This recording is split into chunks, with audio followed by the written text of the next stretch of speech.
Bapak Ibu Saudara, setiap orang tua pasti mendambakan atau menginginkan hal yang terbaik bagi anak-anaknya. Setiap orang tua pasti mengharapkan anak-anaknya bertumbuh dengan baik, lalu kemudian memiliki masa depan yang juga baik. Tidak ada orang tua yang ingin melihat anaknya mengalami kegagalan. Tidak ada orang tua yang ingin melihat anaknya mengalami penderitaan. Dan oleh karena itu ada berbagai macam cara yang dilakukan oleh orang tua kepada anak-anaknya. Salah satunya adalah melalui didikan dan nasihat. Didikan dan nasihat ini terjadi di dalam rumah kita. Didikan dan nasihat ini terjadi dalam keluarga kita. Tempat di mana kita membina sebuah kehidupan sebagai keluarga Allah. Bapak Ibu Saudara jemaat, kita tahu bahwa keluarga adalah tempat pertama kita belajar. Tempat pertama kita mengenal kasih. Tempat pertama bagaimana kita hidup saling menghormati. Tempat pertama bagaimana kita bertanggung jawab atas kehidupan kita. Tempat pertama kita belajar untuk disiplin.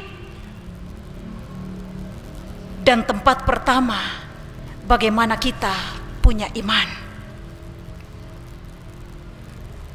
Sebelum seseorang dia belajar di sekolah, sebelum dia bekerja di kantor, sebelum dia melayani di gereja, sebelum ia hidup di tengah-tengah masyarakat, dia sudah lebih dulu dibentuk di dalam keluarga.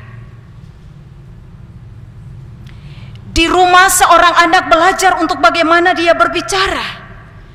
Di rumah seorang anak dia belajar bagaimana dia menghormati orang tua, bagaimana dia menghadapi masalah lalu kemudian menyelesaikan masalah itu, bagaimana dia mengenal Tuhan, dan lain seterusnya.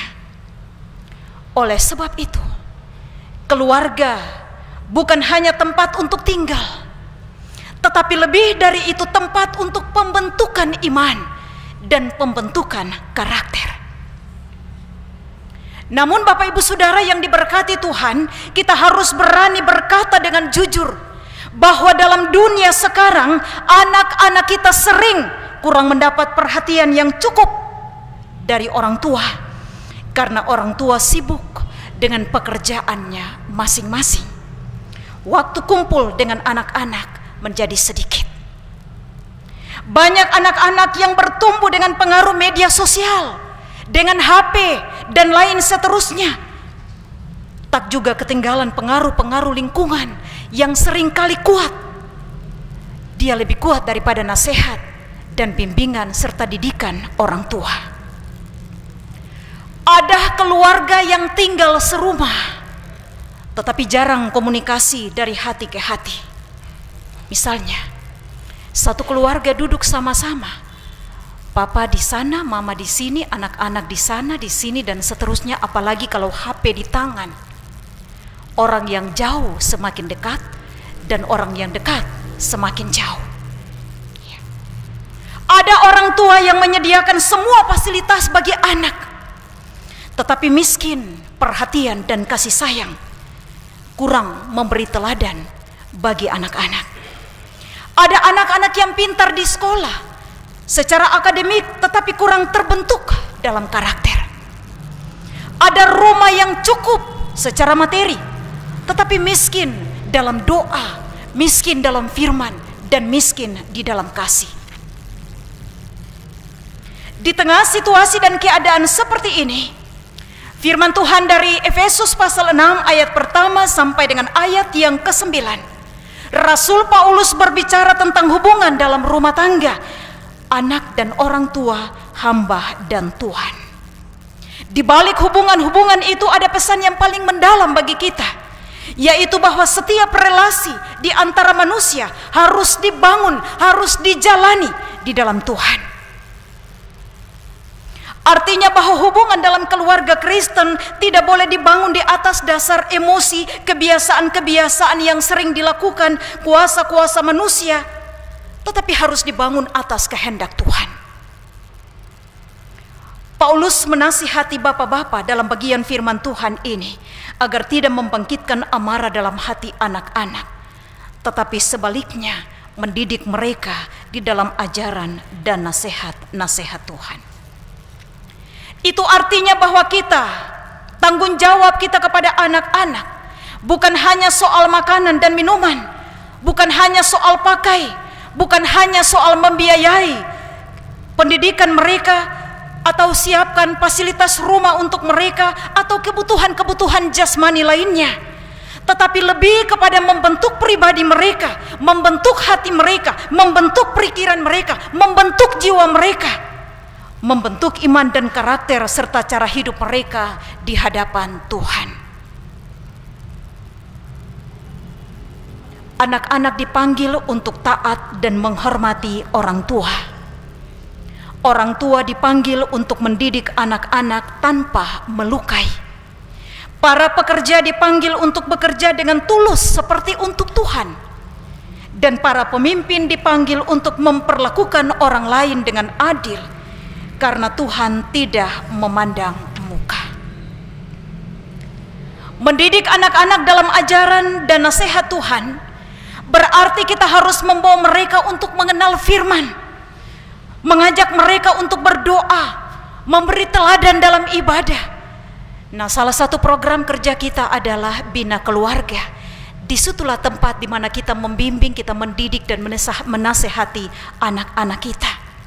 Tanggung jawab kita mengajarkan kepada mereka tentang arti dari sebuah kejujuran, menegur mereka dengan kasih, membiasakan mereka untuk saling memaafkan, mengajarkan kepada mereka dalam hal saling melayani, dan mengajarkan kepada mereka bahwa hidup bukan hanya untuk diri sendiri, tetapi juga hidup untuk Tuhan dan sesama. Bapak Ibu jemaat yang diberkati Tuhan, selanjutnya di ayat yang ke-5 dan ayat yang ke-6. Ayat ini menegur mentalitas bekerja hanya ketika diawasi. Ada orang yang rajin saat atasan hadir, tetapi malas ketika tidak diawasi. Ada yang terlihat baik di depan, tetapi tidak jujur di belakang.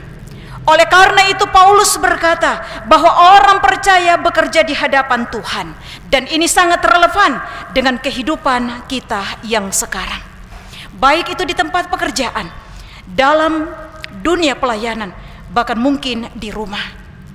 Kita kerja hanya untuk dipuji, tetapi firman Tuhan mengajarkan kita bahwa motivasi kita harus berubah.